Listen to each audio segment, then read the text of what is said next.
Por supuesto, para Cecilia Blume, nuestra primera invitada. ¿Cómo estás, Cecilia? Abogada, especialista en políticas públicas. ¿Cómo estás? Muy bien, Renato. Hace tiempo que no te veía. Hace tiempo que no nos veíamos, ¿cierto? Gusto verte acá y después de dos magníficos libros. Además. Muchas gracias. He leído el primero, el segundo todavía, pero me han dicho que está buenazo. muchas gracias por eso. ¿Cómo viste hoy la juramentación? ¿Sientes que este es el gabinete que se esperaba, que es el que mejor va a poder capear el momento? Porque, digamos, es una situación de emergencia, no es un gabinete cualquiera. A ver, es una pregunta complicada. A veces uno ve gabinetes que piensa que van a ser buenísimos y que al final gabinetes de lujo.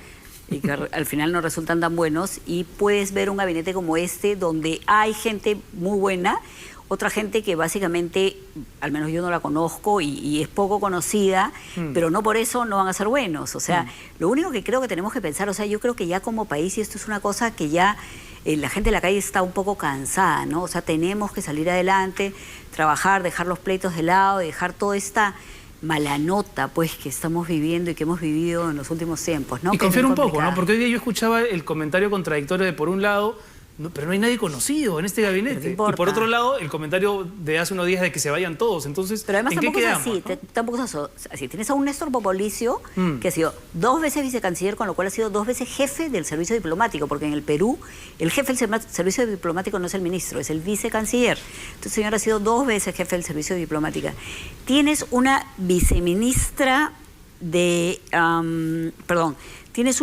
señora Ana María Mendieta ha sido 3 veces viceministra, con la ministra de la Borra, Guaita y Omonte, la ministra de la Mujer, 3 veces viceministra.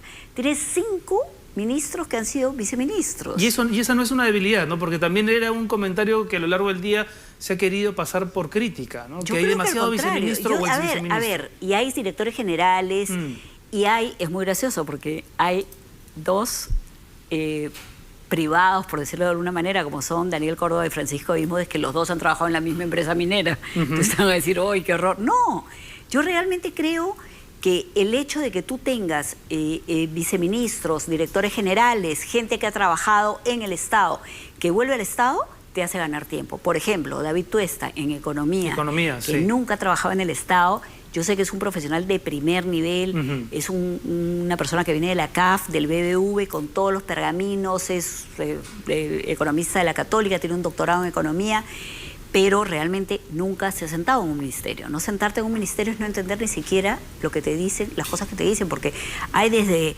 Pásame la pecosa, el pecoser, estás mirando al techo, ¿no? O sea, ¿de qué me estás hablando, no? Entonces, ese tipo de cosas. Pero estoy segura que este señor Tuesta lo va a hacer muy bien. Yo no lo conozco, pero me han hablado extraordinario de él. Es una persona que tiene muchísima experiencia, viene además contratado por Lucho Carranza en la CAF hace poco, porque después de nuestra alma mater, y estoy segura que lo va a hacer bien, pero sí me preocupa que tenga el tiempo de adaptación. Ahora bien, estoy segura que... Porque además es un gabinete que no tiene tiempo, ¿no? Al que no se le pueden esperar 100 días. No tiene tiempo por varias razones. No tiene tiempo porque los peruanos del norte no pueden seguir esperando la reconstrucción. Y yo en el tema de la reconstrucción tengo una idea, pero bien complicada, que es que yo siempre he visto reconstrucciones hechas, bien hechas y rápido, me van a decir que soy una loca, por los militares. ¿Por los militares? Por los militares. Yo las reconstrucciones que he visto, yo he vivido 2 y 3 experiencias complicadas y feas en Ica, donde yo vivía de inundaciones gigantescas, donde el ejército era el que entraba, ¿no? Y era el que te arreglaba las cosas. Y yo creo que acá un poco desde antes, no solamente en este gobierno, sino desde el gobierno de García, que trató de hacer con Piscola. Con lo del señor Fabre, y toda la reconstrucción. Y que fue una gran frustración también, ¿no? Fue pues una frustración. Y después yo recuerdo claramente, y lo debes recordarte tú también, Hernán Garrido-Leca, que era ministro, y entraba y también seguía frustrado.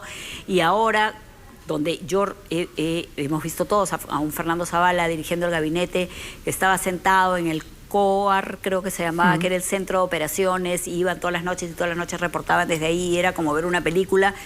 Pero las cosas, pero la vida pues te come. A ver, Cecilia, antes de hablar de eso, porque sí me interesa que nos des una pista de cuáles deberían ser las prioridades en la agenda del gobierno, ahora que ya tenemos gabinete. Pero antes, una de las cosas que a mí me preocupa es, porque la experiencia nos dice que sí, los técnicos están bien, si tienen experiencia en gestión pública, mejor todavía. Pero ¿dónde están los interlocutores políticos que este gobierno va a necesitar para dialogar con el Congreso, para defender sus posturas?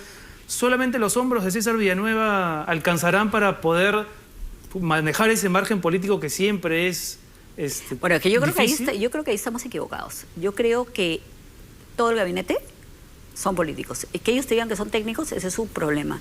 Pero ¿qué cosa es un político? Un político es aquel que gobierna el país. Esa es la definición de política. Entonces, las personas del gabinete te digan yo soy técnico, se equivocaron, ya no son técnicos. Pero digamos, ahora son políticos. Pero tú sabes a lo que me refiero, en el sentido de que en el Perú, por ejemplo, ¿no? Un político es quien tiene capacidad de reacción ante una determinada coyuntura y que puede responder sin dar tanta maroma y marcar una postura, ¿no? Y con cierta personalidad. Eso faltó un poco en el gobierno anterior del presidente yo te voy a Kuczynski. decir una cosa. César Villanueva, obviamente. Yo creo que una persona que podría dar respuestas es Popolicio, ya como canciller. Y yo estaría pensando también en un Daniel Córdoba. Daniel Córdoba es una persona que se ha candidateado, creo que hasta presidente de la República. En algún momento, ¿te acuerdas que salía en El Comercio una figura muy grande? Creo que era con Lourdes Flores. Tiene aspiraciones políticas. Bueno, digamos. entonces yo creo que Daniel podría ser un interlocutor político también. Ahora bien, ¿con quién es que tú tienes que ser un interlocutor político? Tú tienes que ser un interlocutor político con el Congreso, obviamente, pero por favor, ya es hora que comuniquen bien a los ciudadanos. Los ciudadanos somos los que tenemos que saber. Por ejemplo, te voy a dar un ejemplo de ahorita. Tenemos como una especie de pequeño escándalo sobre estos lotes petroleros que supuestamente se han firmado el día antes que salga el doctor Kuczynski de la presidencia. Y es mentira, nadie ha firmado nada, pero se sigue diciendo y se crea la verdad. Y es esta famosa posverdad de la cual hablamos en las redes. Y que te puede dicen, perfectamente los han tumbarse un firmado gobierno, ¿no? y es un escándalo.